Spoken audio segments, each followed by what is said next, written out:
يا رب أنت وصلتهم وقطعتني، فبحقهم يا رب فك قيادي.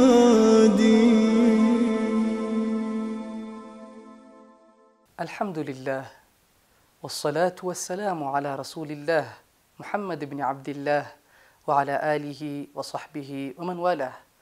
رب اشرح لي صدري ويسر لي أمري واحلل عقدة من لساني يفقه قولي. إن أريد إلا الإصلاح ما استطعت وما توفيقي إلا بالله، عليه توكلت وإليه أنيب. اللهم إني أسألك بفاتحية الفاتح الفتح التام وبخاتمية الخاتم حسن الختام. اللهم صل وسلم على سيدنا محمد الفاتح لما أغلق والخاتم لما سبق، ناصر الحق بالحق والهادي إلى صراطك المستقيم، صلى الله عليه وعلى آله حق قدره ومقداره العظيم. أحبتي في الله, katika kipindi kilichopitia tuliwahi kuangazia na kuonesha namna gani Waislamu wote wanakuwa na shauku ya kuweza kuungana na msafara wa Hajj, msafara ambao kwamba umewadia wakati wake, umeshakaribia msimu wake, msafara ambao kwamba Mola Subhanahu wa Ta'ala ametunuku baadhi ya waja wake kuweza kutekeleza msafara kama ule na ibada kama ile. Sisi tulioachwa nyuma, sisi ambao kwamba tumeachwa nyuma, hatukuweza kuungana na msafara kama ule. Ni yapi ambayo kwamba yanaweza kutufanya sisi tupate thawabu kama zile ambazo kwamba wanaozipata wale ambao kwamba wako katika ibada ya Hajj? Na tusishangae kwamba tumeweza kupata hadithi kama hizi zenye kutuonesha sisi ujra ama mambo ambayo kwamba tukifanya tunapata ujra ule ambao kwamba wanaopata mahujjaj wakiwa katika ibada ya Hajj, kwa sababu kabla yetu sisi walikuwa na shauq, walikuwa na himma, walikuwa na pupa masahaba wa Mtume sallallahu alayhi wa alihi wasallam, ambao kwamba hali yao ilikuwa ni duni, ambao kwamba hali yao ilikuwa ni nzito, ambao kwamba hali yao ilikuwa haiwaruhusu wao kwenda kutekeleza ibada ya Hajj. Isitoshe sio ibada ya Hajj peke yake, bali ibada yoyote ambao kwamba inahitaji mali hawakuwa wanaweza kutekeleza ibada kama ile. Wakawa wao ndio sababu ya kwenda kumuuliza Mtume sallallahu alayhi wa alihi wasallam kwa ile pupa, kwa ile ghaira. Na ghaira hufaa katika dini. Unatakana uwe na ghaira katika dini yako. Mtu akawa na swali sana utamani lau ungelikuwa wewe unaswali kama yeye. Mtu akiwa anafunga sana unatamani lau ungekuwa unafunga kama yeye. Mtu akiwa anatekeleza ibada ya Hajj utamani lau ungelikuwa wewe ndio sehemu yake. Ghaira inatakikana katika ibadat, katika kuwa na pupa na dini yako. Masahaba kama hawa, Sayyidina Abu Huraira radhiyallahu anhu warḍah anatusimulia katika hadithi iliyopokewa katika Sahih Muslim, na hadithi kama hii imepokewa pia kadhalika katika Sahih Bukhari, na hadithi kama hii na mfano wake imepokewa katika Musnad ya Imam Ahmad, aliyopokea ni Abu Darda.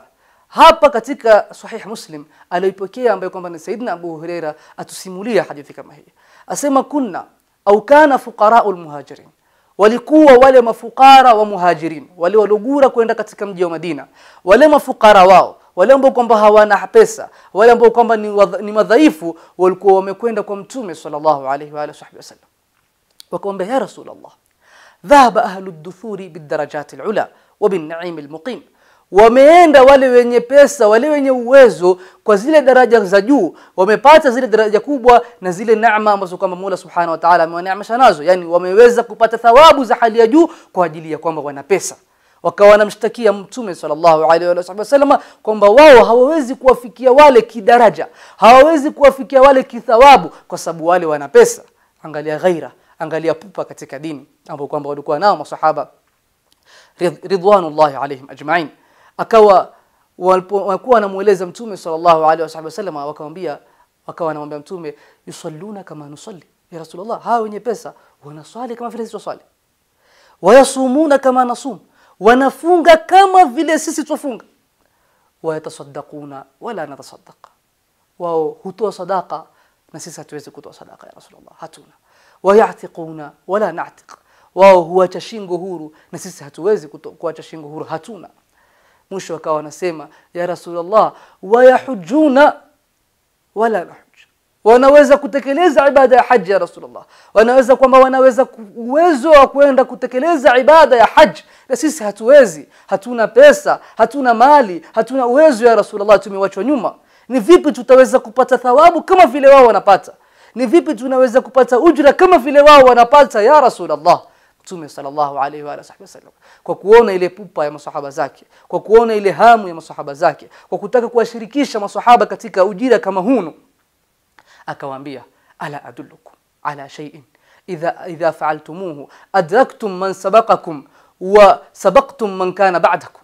Je, nisiwajulishe jambo ambalo kwamba mkilitekeleza, mkilifanya, basi mtawadiriki, mtawafikia wale waliowatangulia kithawabu, mtawafikia, na wale ambao kwamba wako nyuma yenu hawatawafikia nyinyi, isipokuwa yule ambaye kwamba atafanya yale ambayo kwamba mimi nawaeleza muyafanye. Yani ni mambo haya nawapatia, mkifanya mtakuwa thawabu zenu ni same na wale ambao kwamba wanatoa sadaka, ni wale ambao kwamba wanaenda ibada ya haji, wale ambao kwamba wanatoa mali yao katika njia za khair. Mtume sallallahu alayhi wa sallam, wale masahaba akasema, bala ya Rasulullah, ndio ya Rasulullah, tueleze tuweze kufika daraja kama hizo, pupa katika dini. Mtume sallallahu alayhi wa sallam akawaambia, tusabbihuna wa tukabbiruna wa tuhammiduna dubura kulli salatin 33 marra. mulete tasbih, museme subhanallah, museme alhamdulillah, museme Allahu akbar mara 33 kila baada ya swala. Angalia ibada ilivyokuwa rahisi, nyepesi. Yani wewe kila baada ya swala useme subhanallah subhanallah subhanallah subhanallah mara 33. Kila baada ya swala useme alhamdulillah alhamdulillah alhamdulillah mara 33. Kila baada ya swala useme Allahu akbar Allahu akbar Allahu akbar mara 33 peke yake. Kwa riwaya nyingine Allahu akbar mara 34 kwa katika riwaya al-Imam al-Bukhari.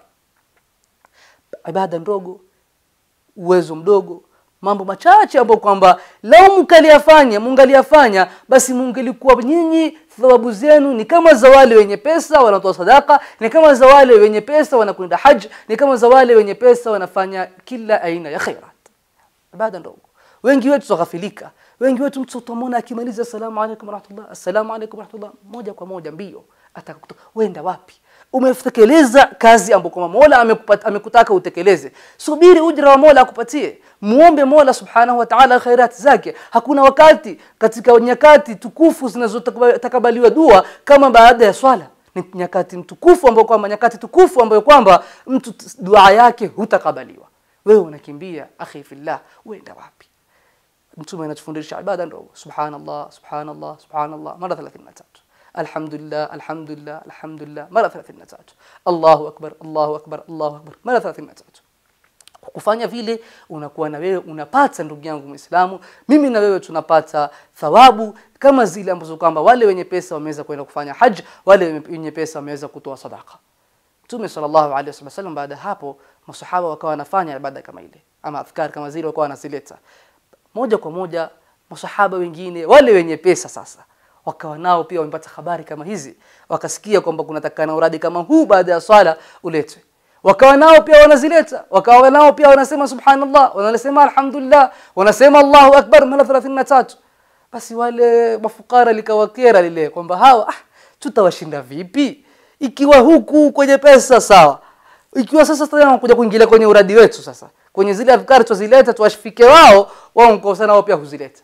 Likawakera lile, wakawa kwenda kwa Mtume. Kuwakera kwao si kwamba ni wivu, la, ni wivu katika dini, wanataka wao pia wapate thawabu zaidi. Wakaenda kwa Mtume sallallahu alayhi wa alihi wasallam kwamba ya Rasulullah, hawa ndugu zetu nao wamesikia habari hizi, wakawa nao pia huleta zile adhkar subhanallah walhamdulillah wallahu akbar, wanakuwa wanazileta baada ya swala bala 33.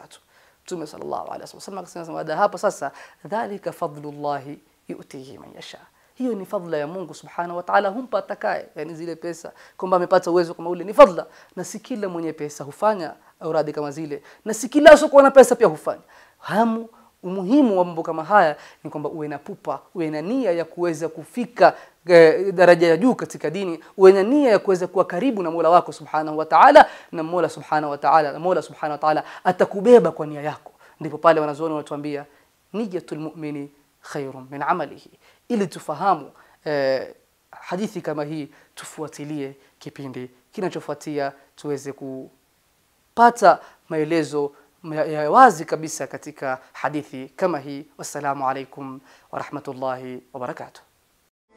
يا رب أنت وصلتهم وقطعتني، فبحقهم يا رب فك قيامي.